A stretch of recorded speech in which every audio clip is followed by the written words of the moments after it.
Om Jnanatimirandhasya Jnananjana Shalaka Chakshurunmilitam Yena Tasmai Shri Gurave Namaha. If we are situated in that position, then we naturally experience the happiness that is our birthright. So Krishna explains how to come to this Sat Chit Ananda position by engaging our senses in the service of the master of the senses. That is called Bhakti Yoga, or the yoga of devotion, devotional service. Understand it. It actually means to understand Krishna,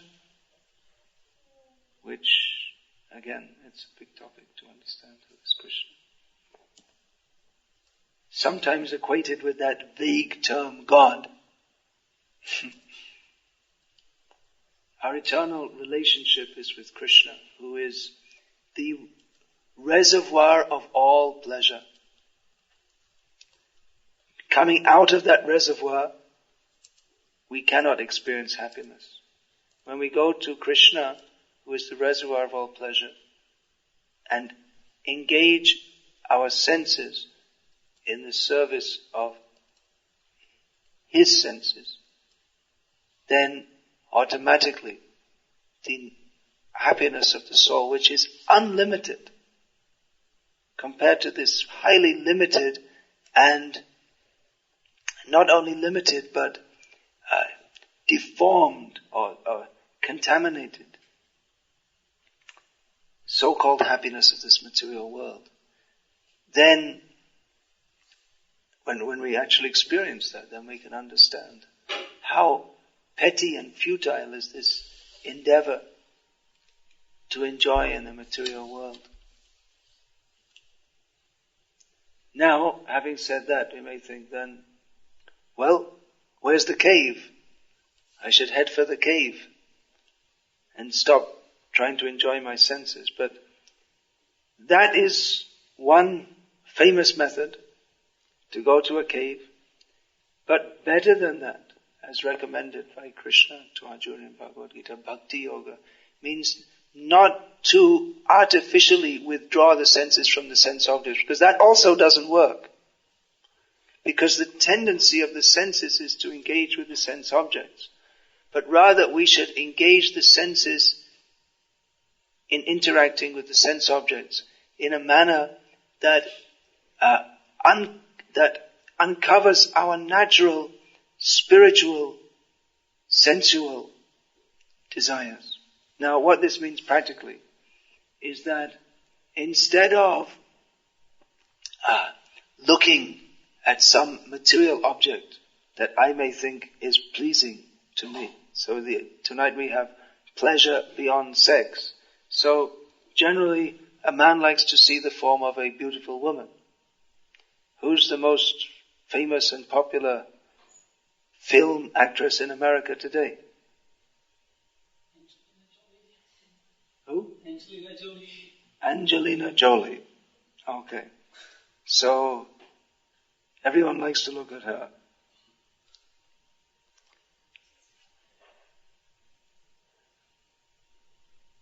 Would we become happy by living with her?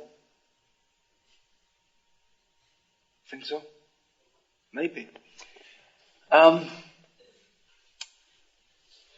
India, remember Rekha, famous Bollywood film actress? I'm looking at the older men. You see all the old movies also. So she was considered the most beautiful and desirable film star. And eventually she got married to some Agarwal fellow. And what happened to him within about 2 months? Suicide, yeah. So, and that usually happens, doesn't it? The film star gets married and then they're famous for divorcing. They have more divorces than Tamils have idlis.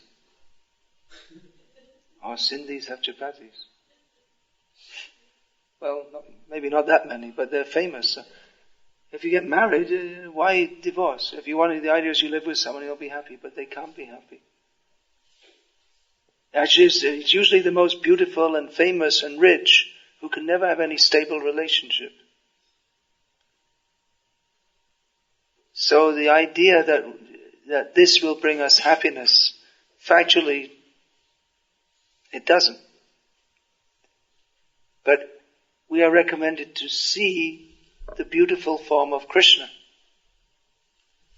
Now we may say, well, what's the difference between Jolie, what's her name? Angelina Jolie? Did I get it? Yeah. Angelina Jolie and Krishna. There's a lot of difference. Krishna's transcendental form never deteriorates. Angelina Jolie has got limited time to be a film star because her body will deteriorate. Brigitte Bardot was the most famous actress. So, one devotee showed me a few years ago a magazine in which they'd published 2 pictures of her. At age 20 something, beautiful. And just opposite, at 40 years later, and not at all attractive. What had happened? So that attraction of bodily form, it's actually an illusion. It doesn't add up to, even if we can interact with such a beautiful bodily form, it doesn't bring us the happiness that we desire. It doesn't satisfy the soul. Film stars, they must be able to choose their sexual partners more or less. They can choose who the most, a beautiful film actress can choose a very strong, powerful, handsome, wealthy man, but they're also not satisfied. They're usually highly egoistic people, isn't it, film stars? But that egoism in itself breeds discontent. But if we see Krishna's form never deteriorates. And Krishna, he is not egoistic in the sense of wanting to exploit others for his enjoyment. Therefore, if we enter into a relationship with Krishna, then automatically, because Krishna is the reservoir of all genuine pleasure which we seek, which our heart is seeking, then naturally we feel fully satisfied, because that is natural. And everything we do to seek pleasure, whether it's going into an air-conditioned room on a hot day, or seeking out a beautiful sexual partner, or whether it's jogging on the beach, or patting our dog on the head, or whatever it may be, in everything we're actually looking for Krishna, because Krishna means He who is all happiness, and by interacting with whom we experience all happiness.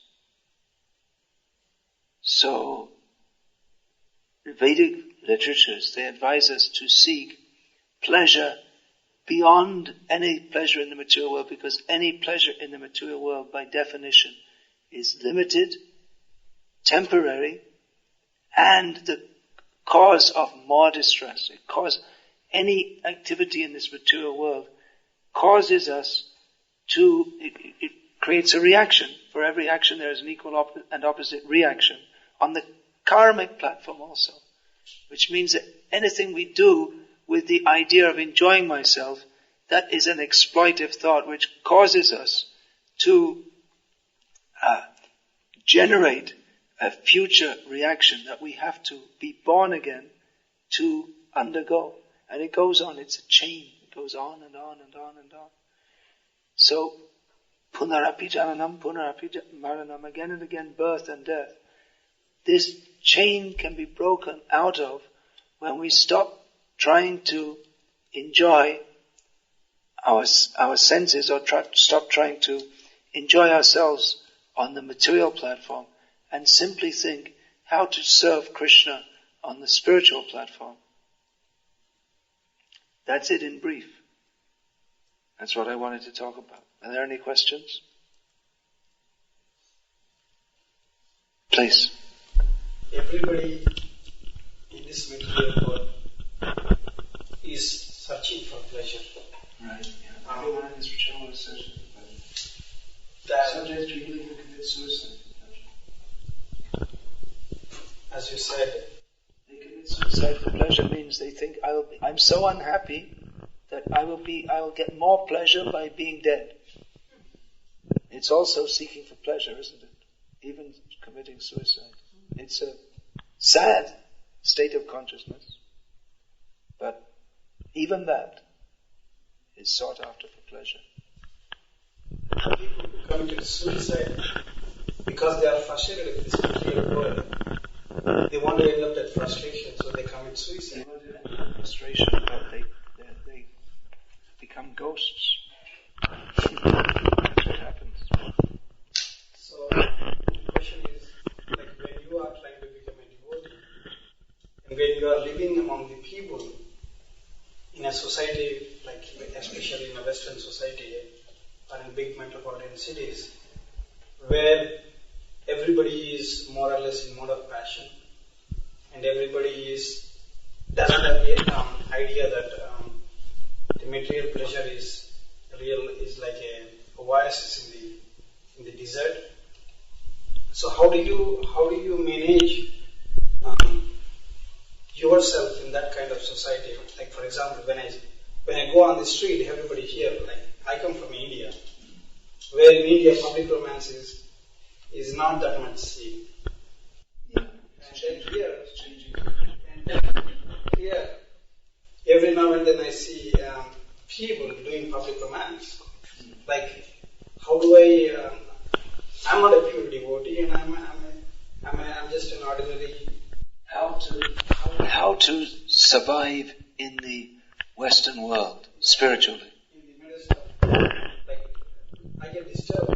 Yeah, right. The story of Ajamil is there in the Bhagavatam, which is summed up in this book, the second chapter. I don't think we have that here. How he was leading a very pure religious life, but he only once saw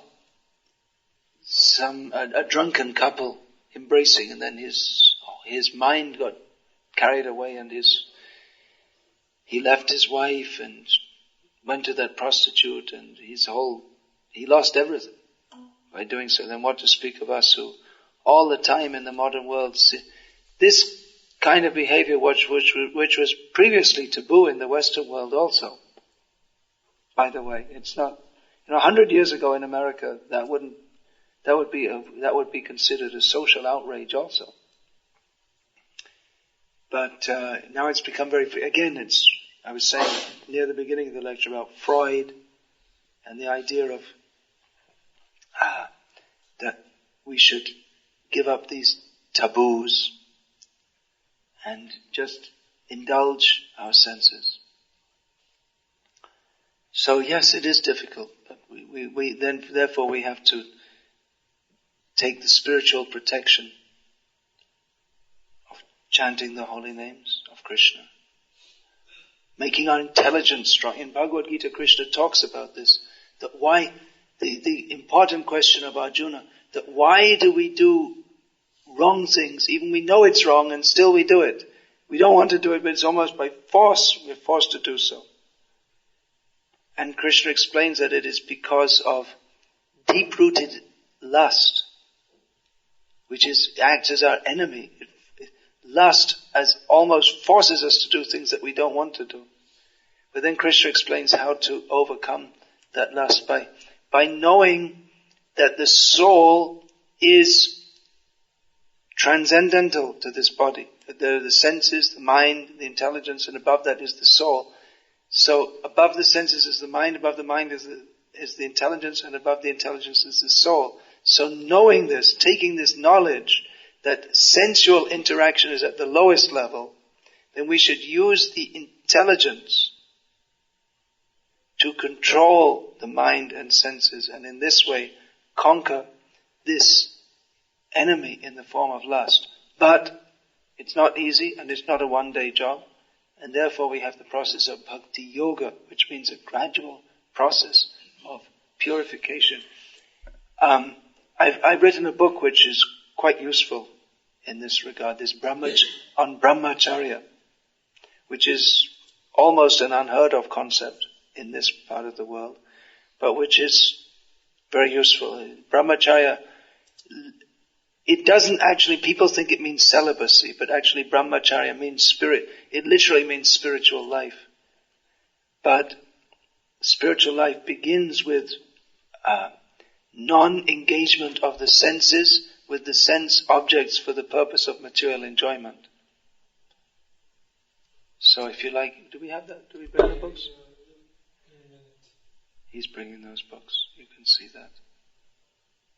It's not easy. We're not saying it's easy, because those desires are there and it is easy to indulge in them, but the result is that we don't become self-realized. We become more and more entangled in material desires. We become miserable, actually. And we don't attain self-realization. We don't attain Krishna. So it's worth endeavoring for that which is for our highest self-interest.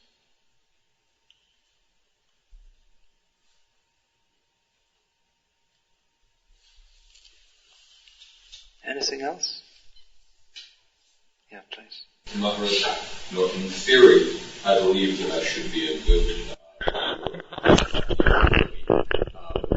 practice, and I have similar problems to you. But mine is not only about sense gratification. Well, it is that the sense gratification, even though it's limited, measures very passes, and it's got its problems. But at least I feel like I get some little bit of pleasure out of it. And when I try to do more purely spiritual things, then sometimes I get a good feeling, sometimes I don't. It's sort of, sometimes I get doubts. Well, is this really what God or Krishna wants me to do? And to use I believe the Vedic term, slaying the donkey of doubt has never been easy for me. That's where my problem is, that I always have the doubts creeping in. Is this really what Krishna? Does Krishna really want me to do this? And I've never faith in Krishna, that's good. Well, I do. I've been reading for some time now, and I do. I go that far. But that's good. But as far as being pure devotee, I fall far short. And it's just, again, I think it's because I have these recurring doubts that I just wonder if you have any, I don't suppose there's any easy solution. It's probably similar to your last answer, but I just thought I'd throw that out to you or at you.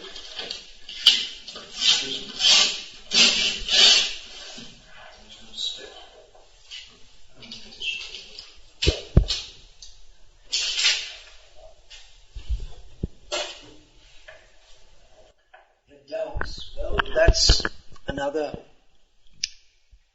symptom of Maya. That on the path, Maya or illusion will come in the form of doubts. In Bhagavad Gita, Krishna advises that if we get a higher taste by practice of Bhakti Yoga, then the lower, automatically will overcome the lower taste. In other words, if we're actually experiencing the pleasure of Krishna consciousness, then why should we go down to a lower level? But that experience of Krishna consciousness can only come if we apply ourselves to the process. So it's not that we have to fully become convinced on the intellectual platform and then we apply ourselves to the process. But with some initial faith, we're not talking about blind faith, but if you consider there's something good here and it's worth going for, then if we apply ourselves to this process, then we should experience a better kind of pleasure. So that keeps us going. That means we have to, it's not a hobby, it's something that we have to apply in our lives every day. And then we can start to progress. But at the same time, doubts will come, material attractions will come. So there are many points. We have to keep good association with persons who help to give us strength by their conviction.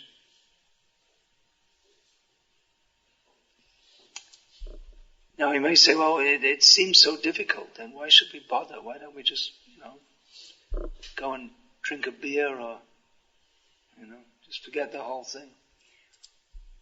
Well, anything worthwhile it requires some endeavor, that's one thing. Another thing, that actually Krishna consciousness is not so difficult, because it's natural for the soul. It may appear to be difficult to us. It may appear to be a struggle, but actually Krishna consciousness means chanting the names of Krishna, dancing in kirtan, seeing the beautiful form of Krishna, and if we become immersed in that consciousness, which is very natural for the soul, then why should we be attracted to anything lower? So we really have to make the endeavor to come up to that platform.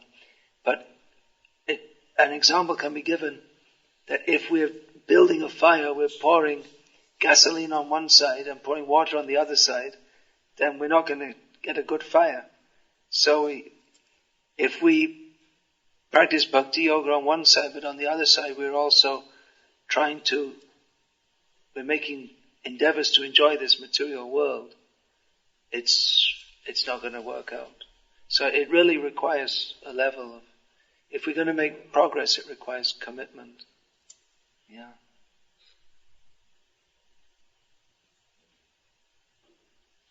We're not saying it's a 15-minute day meditation workout by which you become God in 6 months. We're not saying like that. We're saying this is a real thing. It is the real thing. It can be attained and should be attained by every person. It's intrinsically not difficult, but it requires us to take it seriously. Just like if you're going to get your PhD, you don't get your PhD by playing volleyball on the beach all day. You have to apply yourself to it, isn't it?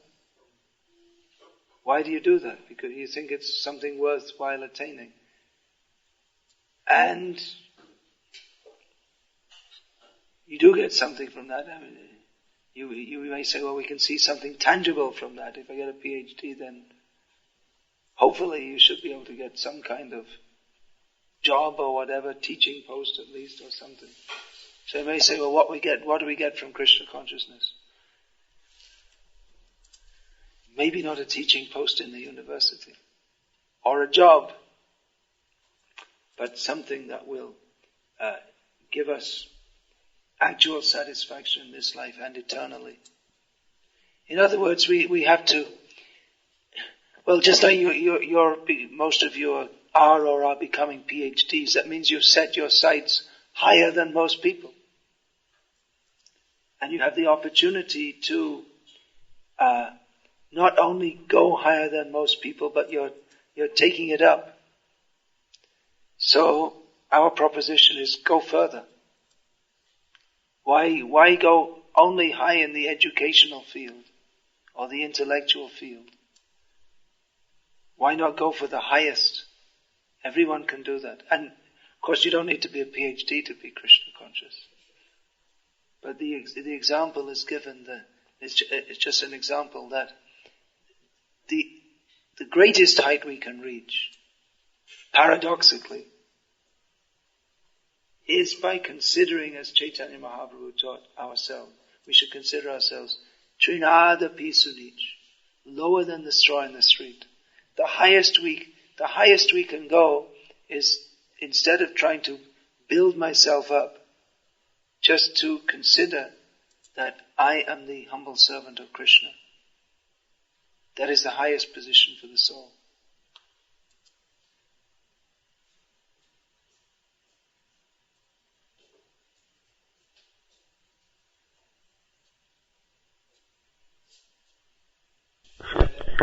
The example you gave, the grass on the other side of the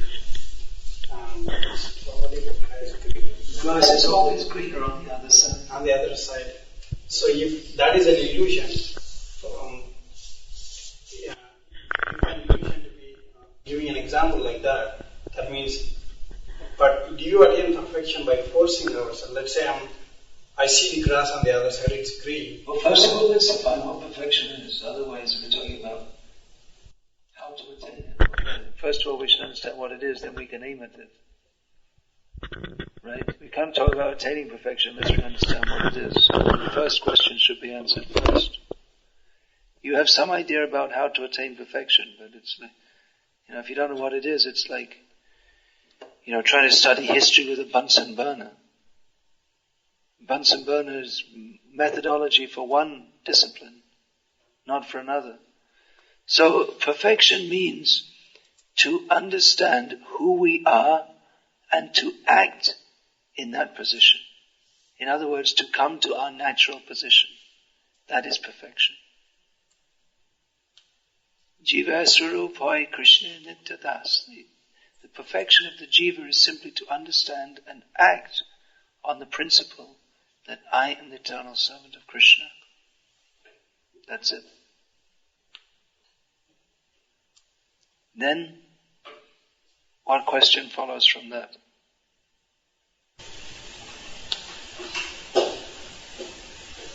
So if that is the perfection, then the concept of illusion also comes into our lives.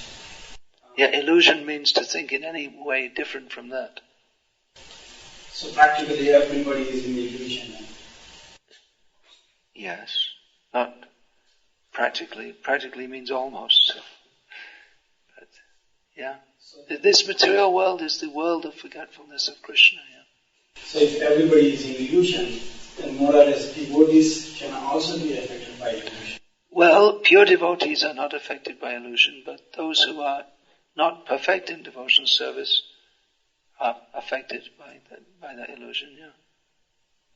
So is the example you gave the glass on the other side of the on the other side is green. Well, that is the nature of material enjoyment. That was the example I was giving.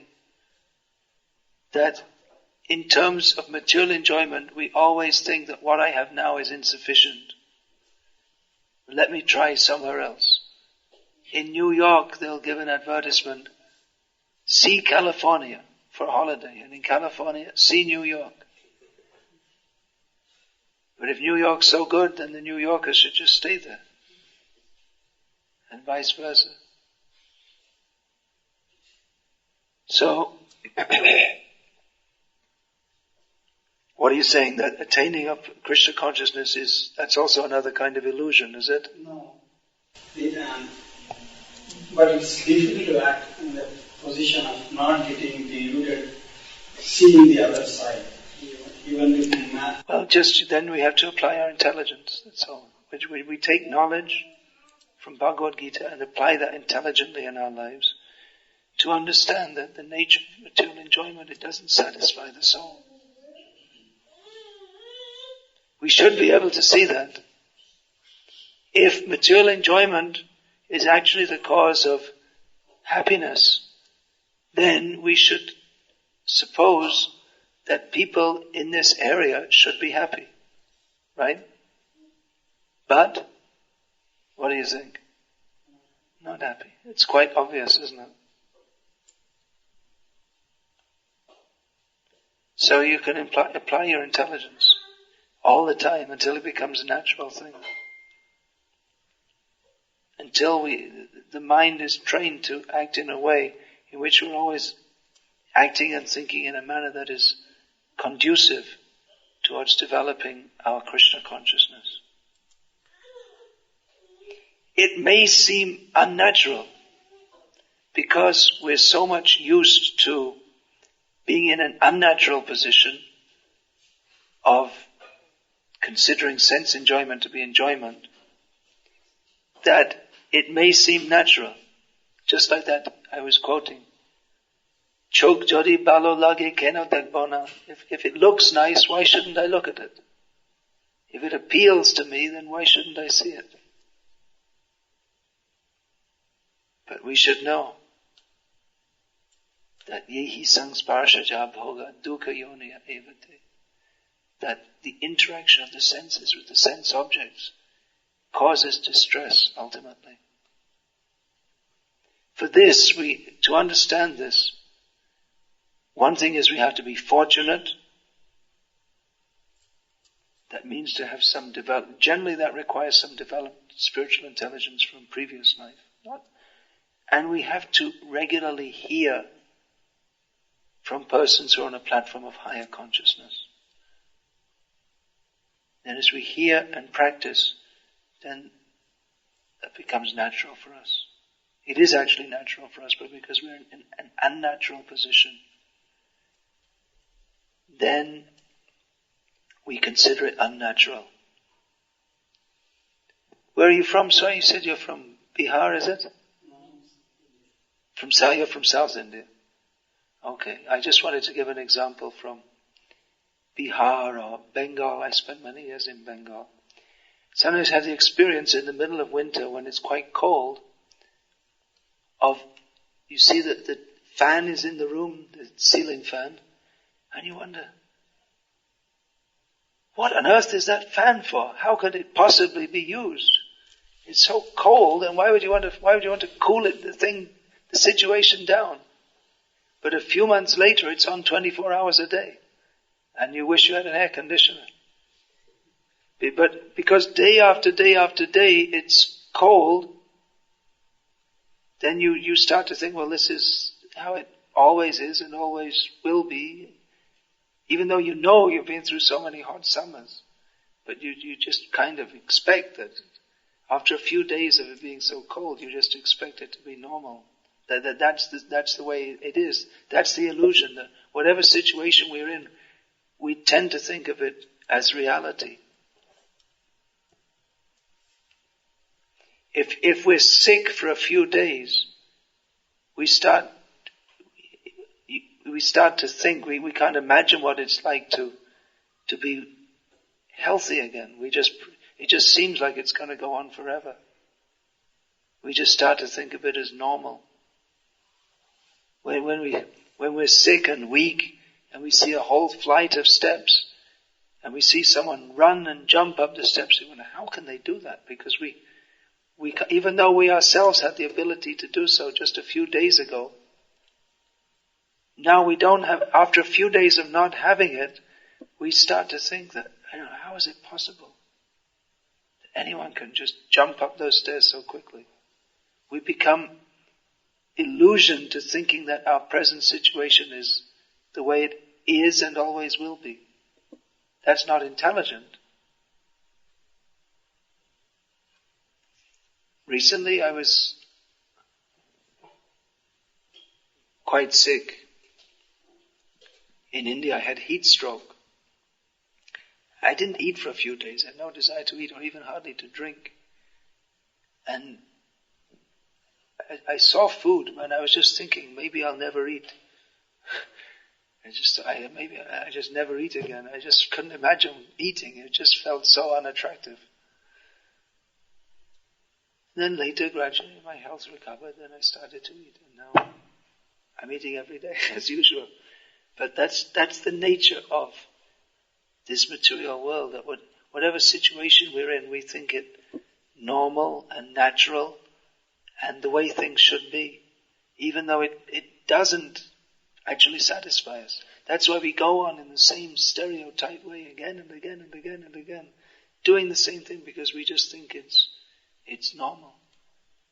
We don't have information of a higher level of reality, higher level of consciousness.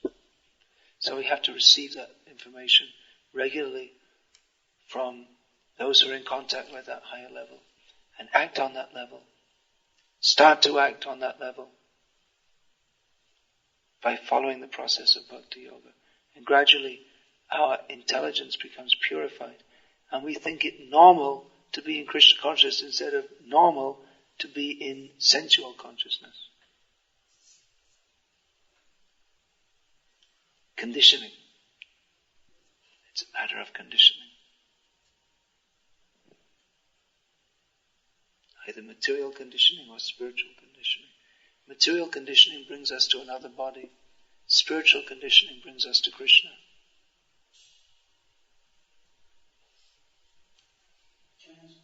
Yeah, you can. Everyone's very patiently listening. Surprisingly. You're good listeners. some people are in material consciousness, maybe some people are in spiritual consciousness. Obviously, there will be some people who are in between. Yeah. I myself sometimes felt that I was in between, whether to choose this way or that way. I was confused. I was neither sure that this is the complete. I was not confident. This is the actual path toward happiness, and I was neither there also. So it was like a state of frustration. How will you avoid such a state of frustration? Like many people, some of my friends were asking me, they give some bad examples, like why are they doing that? Why are they abusing the church? Why are they abusing? If religion makes you happy, why people who are in religion are doing bad things? Why are the sadhus running away with people?